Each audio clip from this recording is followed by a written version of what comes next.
अस्सलाम वालेकुम दोस्तों, वो बड़ा फैसला आ गया, उस केस का फैसला जिसका सबको इंतजार था और जिसका पुरजोर मुतालबा भी हो रहा था। तहरीक इंसाफ बहुत बड़ी मुश्किल में फंस चुकी है। तहरीक इंसाफ बतौर पार्टी कायम रहेगी या नहीं रहेगी? इमरान खान चेयरमैन तहरीक इंसाफ रह सकेंगे? आइंदा सियासत कर सकेंगे?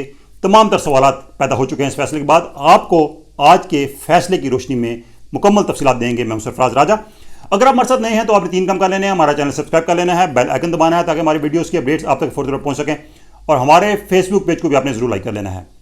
तो दोस्तों, 8 साल पहले नवंबर 2014 में एक तहरीक इंसाफ के साबिक रुकन, बानी रुकन अकबर शेर बाबर ने एक पिटिशन फाइल की इलेक्शन कमीशन के पास, जिसको बहुत ही हल्का लिया गया।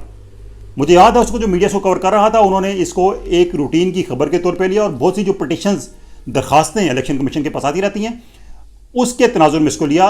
चूंकि 2014 में इमरान खान एक बहुत बड़ा धरना दे चुके थे हुकूमत के खिलाफ। 126 दिन 3 महीने का ये धरना था, और इसमें वो बहुत से इल्ज़ामात, आए रोज़ नए नए इल्ज़ामात लगाते रहते हैं हुकूमत पे।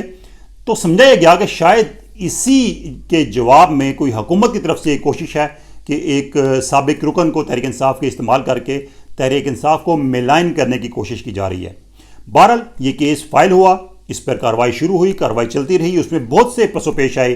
तहरीक इंसाफ ने कई बार इस केस को मुलतवी करने की कोशिश की, एडजर्न करने की कोशिश की, इल्तवा लेने की कोशिश की, और इलेक्शन कमीशन के जुरिस्डिक्शन को, यानी कि इलेक्शन कमीशन ये केस सुन नहीं सकता, इस पर भी उन्होंने अपना काफ़ी जोर लगाया कि इलेक्शन कमीशन के पास ये केस रहे ही ना। इस्लामाबाद हाई कोर्ट के पास भी केस गया।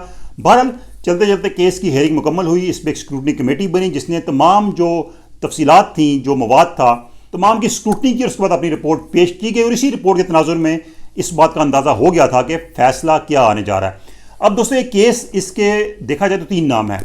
इसको पहले गैर मुल्की फंडिंग केस कहा गया, फिर इलेक्शन कमीशन ने कहा कि नहीं, इसको ममनुआ फंडिंग केस का नाम दिया जाए। इसको Tehreek Insaf party funding case भी कहा जाता है। तो अब ममनुआ और गैर मुल्की फंडिंग दो बहुत ही मुख्तलिफ चीज़ें हैं।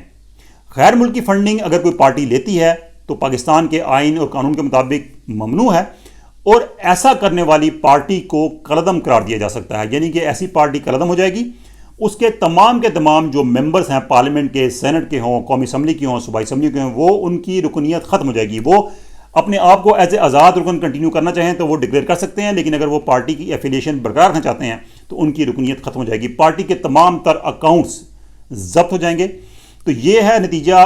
पार्टी कोई गैर मुल्की फंडिंग लेती है तो उस तनाजुर में अब ममनुआ फंडिंग या प्रोहिबिटेड फंडिंग अगर कोई पार्टी लेती है तो वो ये फंडिंग होती है कि किसी ऐसे ज़राए जिनसे पार्टी को फंड लेने की इजाज़त ना हो, उससे फंड ली जाए, तो उसको ममनुआ फंडिंग कहा जाता है।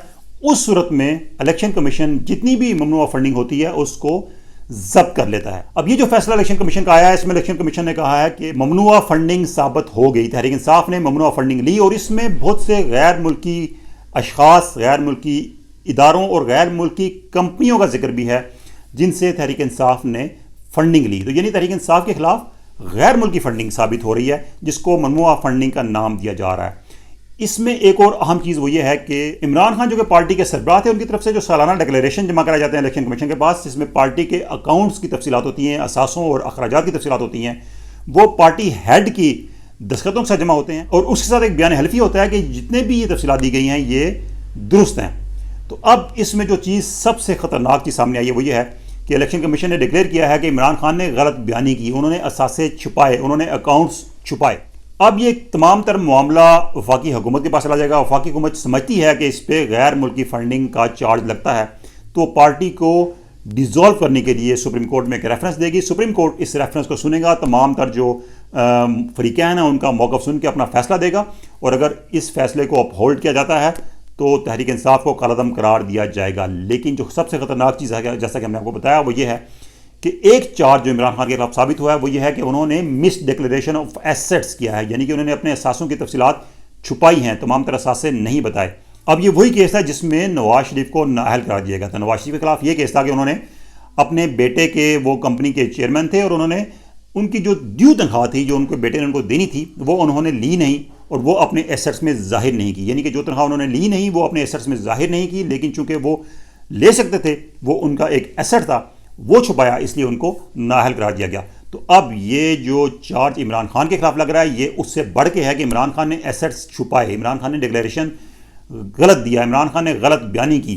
तो इस बिना पर इस बात के कभी इम्कानात हैं कि इमरान खान को ताहयात नाअहल करार दिया जाए। अब ये तमाम तरह मामला वफाकी हुकूमत की कोर्ट में है, ये सुप्रीम कोर्ट में मामला जाना है और वहाँ पे फैसला होना है। लेकिन इस फैसले के बाद दोस्तों तहरीक इंसाफ बहुत मुश्किल में है।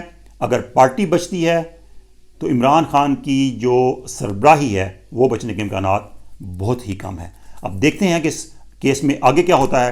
आज की वीडियो में आपको हमने तफसीलात दी कि जो आज तक अपडेट्स थी ममनुआ फंडिंग केस के हवाले से, जो फैसला है उसके हवाले से, उसके नतीजे क्या हो सकते हैं। आज की वीडियो चलेगी तो दोस्तों के साथ शेयर कीजिएगा, लाइक कीजिएगा और कमेंट से अपना फीडबैक जरूर देना है। अल्लाह हाफिज़।